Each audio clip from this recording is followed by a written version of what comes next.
خواجہ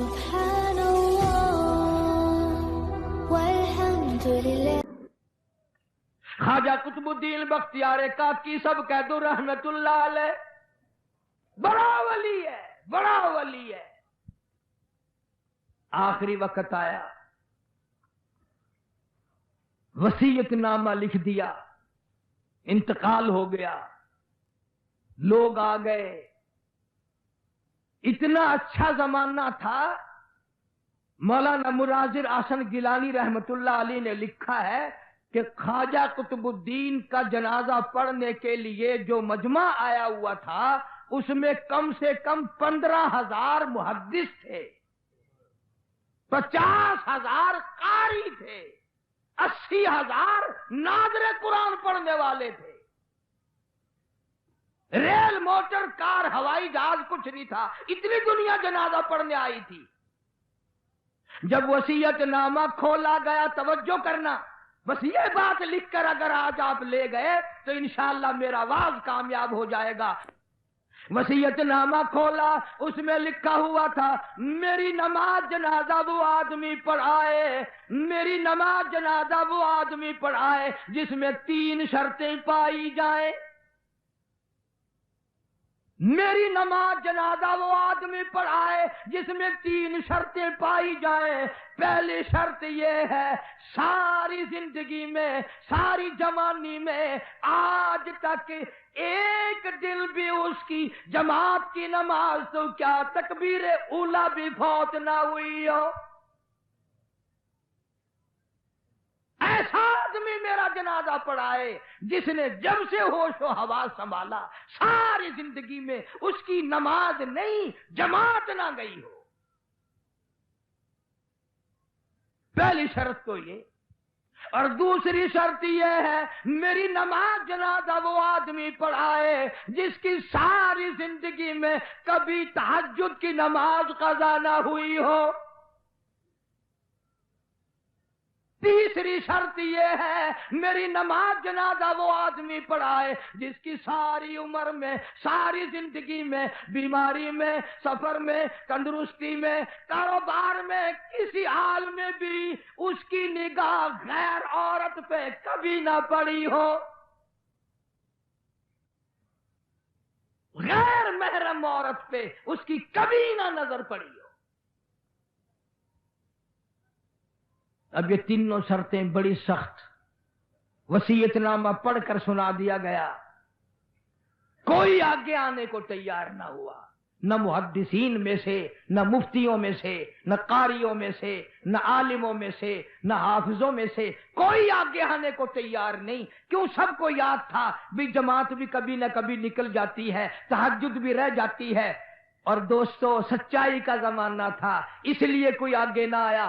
اگر آج کوئی یہ وصیت نامہ لکھ کر رکھے گا انشاءاللہ بغیر جنازے کے تشریف لے جانا پڑے گا۔ اگر آج کر ایسا وصیت نامہ بھی لکھو گے، ایسا ملا آگے آئے گا جس نے کبھی فرض بھی نہیں پڑھے ہو، وہ کہے گا چلو چھوڑو یار، اور نہیں اخبار میں فوٹو تو آئے گا۔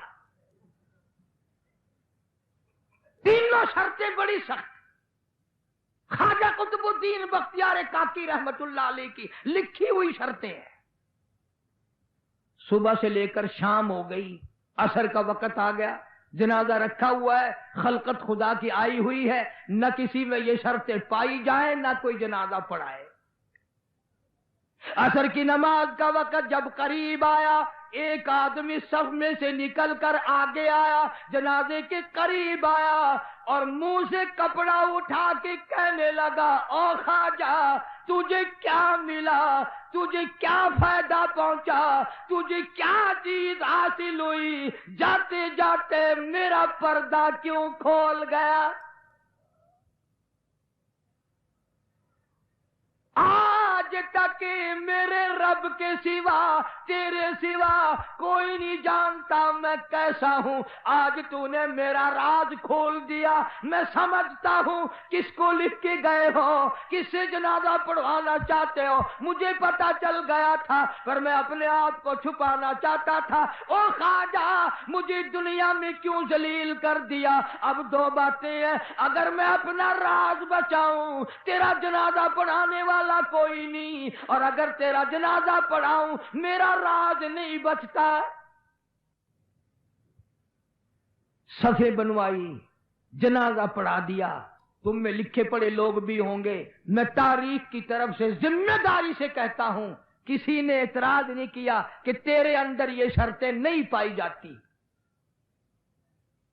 اب جس نے جنازہ پڑھایا تم یہ سوچ رہے ہوگے کہ پتہ نہیں کس خانقاہ کا ولی ہوگا, کون مفتی ہوگا, کتنا بڑا پیر ہوگا, کتنا بڑا بزرگ ہوگا, خدا جانے پہاڑوں میں رہتا ہوگا. نہیں, اسی وقت میں جب یہ خواجہ کا انتقال ہوا ہے, فوت ہوئے ہیں, اسی وقت کا حکمراں دلی کے تخت پہ بادشاہت کرنے والا خواجہ شمس الدین التمش تھا.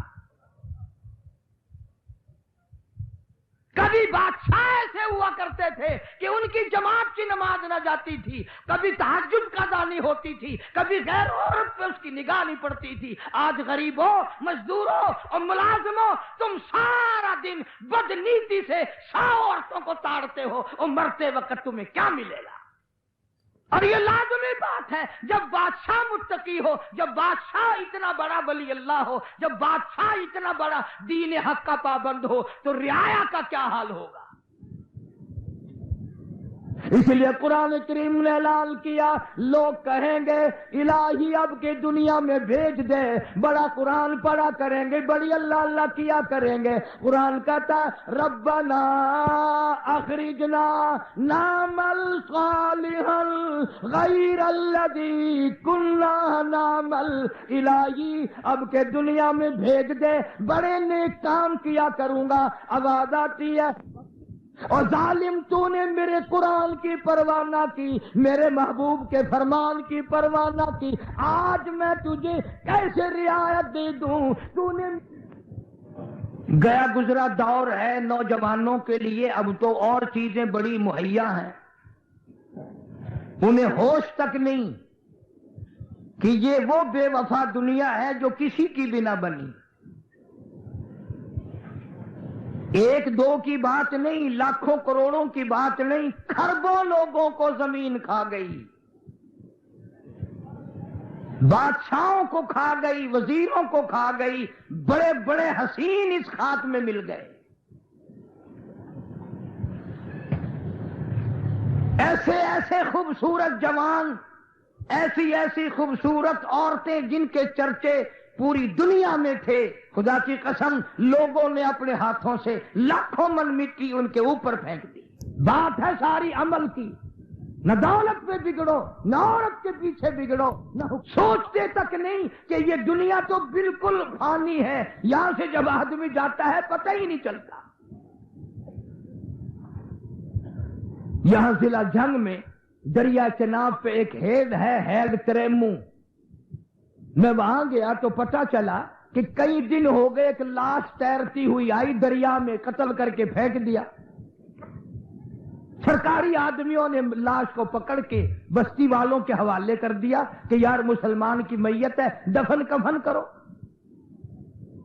مولوی صاحب نے لاؤڈ اسپیکر کھولا اور آنا آنا 2-2 4-4 نے چندہ مانگا کہ بے وارسی لاش ہے, کفن خریدنا ہے.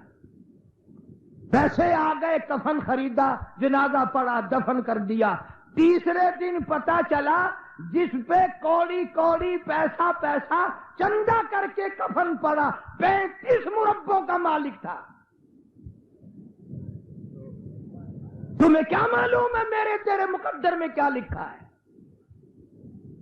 خوف نہیں کھاتے, نہ جانے جنازہ بھی ملے گا کہ نہیں, نہ جانے غسل بھی ملے گا کہ نہیں, نہ جانے کوئی ہاتھ اٹھا کر بخشش کی دعا بھی کرے گا کہ نہیں.